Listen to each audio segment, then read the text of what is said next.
la victoire du Barça face à Las Palmas 1-0. Alors on rappelle, c'était le dernier match de Barcelone avant le Paris Saint-Germain. On les reverra plus Non, d'ici non, le 9 puisque avril. la semaine prochaine, il n'y a pas de Liga. Samedi soir, il y a la finale de la Copa del Rey, la Coupe du Roi, l'équivalent de la Coupe de France version espagnole, qui va opposer l'Athletic Club de Bilbao à Majorque. Ah oui, Donc c'est vrai. le foot s'arrête. Donc alors C'est vrai qu'il n'y a ni Barça, ni Real. non, non, Ah non. ouais. Mais Ah ouais. en fait, c'est 10 jours de repos, c'est bien et c'est pas bien. C'est bien parce que c'est 10 jours où tu peux beaucoup travailler tranquillement chez toi. C'est pas bien parce que quelqu'un comme Ferran Torres qui a joué, qui revient de blessure, qui n'a joué que quelques minutes là ce soir, n'aura pas de match avant le PSG pour se remettre en forme. peut jouer en Voilà. réserve. Ça joue pas en Espagne. On fait pas de réserve en Espagne. On n'envoie pas des joueurs en réserve de l'équipe première. Ça ne se fait pas. Donc, Et tiens, justement là-dessus, Roland, même Kevin, mais sur l'expérience, c'est mieux d'avoir ces 10 jours de pause, d'arriver super frais, de pas risquer de blessure comme le Barça, ou alors d'être dans une compète comme le PSG, là, tu t'enchaînes les matchs importants et tu joues le Barça au Je milieu me dirais 15 jours ou 3 semaines, mais là, il y a eu une coupure internationale. Il y a eu un match qui, je pense, s'est terminé sans blessure, et maintenant, tu as une dizaine de jours pour te préparer.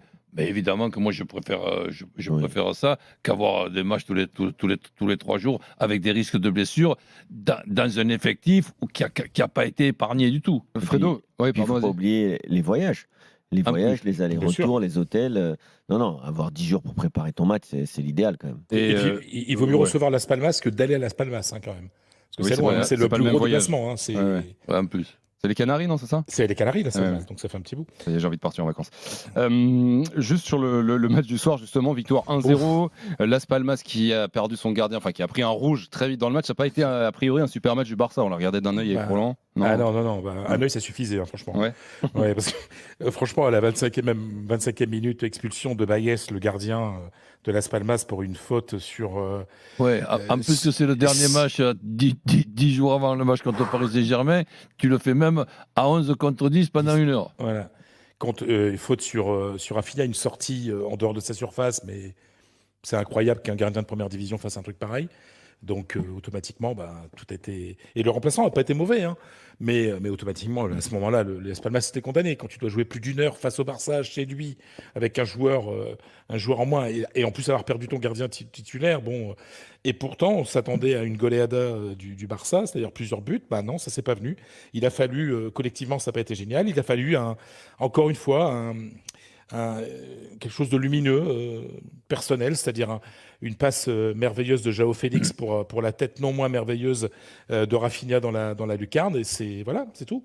Il y a eu des ratés énormes ensuite. Lewandowski, mauvais match. Lamine Yamal, qui a été extraordinaire avec l'Espagne, il était un petit peu en dedans ce soir. Il y a beaucoup de pression sur le gamin, donc on va voir ce qui va se passer dans 10 jours. Mais franchement, mauvais match du Barça, quoi. Et encore à 1-0. C'est le 14e 1-0 du Barça cette saison en Liga. C'est fou, hein. Donc ça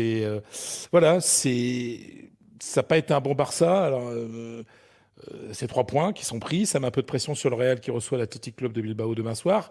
Mais sincèrement, si ce match était fait pour se rassurer au niveau du jeu, pas au niveau des résultats, au niveau du jeu, franchement, je vois pas comment ça peut rassurer le Barça. C'était vraiment pas terrible, parce qu'en face, c'est un promu qui fait une belle saison, mais enfin, une heure avec un joueur en plus.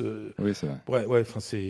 C'est pas la même attitude qu'on aura face au PSG. En tout cas, c'est pas grandiose quand même ce qu'on a vu ce soir. Il y a pire, Fredo, et bien pire que le Barça. En ce moment, il y a le Bayern, Polo, qui a perdu 2-0 à nouveau aujourd'hui, le Classicar face au Borussia Dortmund. Dans le même temps, le Bayer Leverkusen qui a renversé Hoffenheim dans les 2 dernières minutes. 13 points d'avance. Leverkusen, il n'y a plus de Leverkusen là, hein. Ça y est. À partir du moment où le coach Thomas Tuchel a félicité Leverkusen pour son prochain titre, je crois qu'on peut arrêter le débat. Leverkusen sera logiquement et l'a largement mérité son titre en 2024. Mais je trouve intéressant le fait que le Bayern Munich ait été très très moyen, pour ne pas dire médiocre, face au Borussia Dortmund, parce qu'il y a peut-être un effet psychologique, puisque tu viens de le dire. Et c'est pas la première fois cette saison. Leverkusen à la 87e était mené encore 1-0 et finalement renverse la rencontre et l'emporte durant les arrêts de jeu. Et lorsque tu joues 1 heure après un match très important en Allemagne contre le Borussia Dortmund, tu te dis, finalement, on n'arrive pas à rattraper ces fameux 10 points contre les Leverkusen. À 2 minutes près, on était à 7 points si on l'emportait contre Dortmund. Et finalement, on se retrouve à 13 points après une performance assez dramatique. D'ailleurs, Joshua Kimmich, après la rencontre, a parlé d'un match amical. Il ne comprend pas l'intensité qu'a mis le Bayern Munich dans cette rencontre. Ce n'est pas la première fois cette saison. Mais je trouve que c'est assez intéressant de voir quand même que ce Bayern Munich est incapable de passer la multiplier, la surmultiplier lorsque c'est nécessaire. Et c'est pas nouveau. Et c'est pas sous Thomas Tuchel, c'était pareil sous Nagelsmann. Il y a un moment où ça devient délicat. Et donc, est-ce que c'est un problème générationnel? Moi, personnellement, c'est ce que je pense. Il va vraiment falloir faire le ménage cet été entre des joueurs et notamment la génération intermédiaire. Mais si tu veux, le problème, c'est que le meilleur joueur du Borussia Dortmund, il s'appelle Mats Hummels. Ce soir, il t'a fait une masterclass. Donc, c'est pas l'attaque du Borussia Dortmund qui était extraordinaire. Elle a juste piqué, comme elle sait le faire habituellement, avec des joueurs plutôt rapides comme Adeyemi et Sancho. Mais si tu veux, ça montre pas fondamentalement une supériorité du Borussia Dortmund sur le Bayern Munich. C'était la première fois depuis 10 ans que Dortmund l'emportait à Munich. Donc, ça faisait longtemps, évidemment. Ils sont pris beaucoup de raclés ces dernières saisons. Mais si tu veux, moi, je m'intéresse plus sur un patient malade qui est quand même le Bayern Munich. Et très clairement, le championnat, c'est fini. Tout le monde voit bien que si ce Bayern-là joue de cette façon contre Arsenal en quart de finale de Ligue des Champions, faut pas espérer grand-chose, faut être très clair. Mais personne n'arrive à trouver le pourquoi du comment. C'est ça qui me semble intéressant. Après, le personnage central, on a l'impression que malheureusement, là, c'est Tourelle, finalement.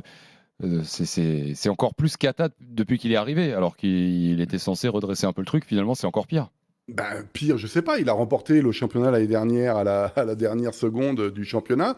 On peut évidemment ne pas être d'accord avec son style de jeu. D'ailleurs, il y a beaucoup de débats en Allemagne là-dessus. Moi, sur le fait que c'est peut-être un peu trop précautionneux par rapport au jeu de Nagelsmann avant. Mais dans ces conditions, pourquoi s'est-on séparé de Julian Nagelsmann à l'époque, qui lui-même, depuis 2 saisons, n'arrivait pas... On a quand même souvent pensé que c'était une erreur, quand même. Non, toi, tu as pensé que c'était une erreur.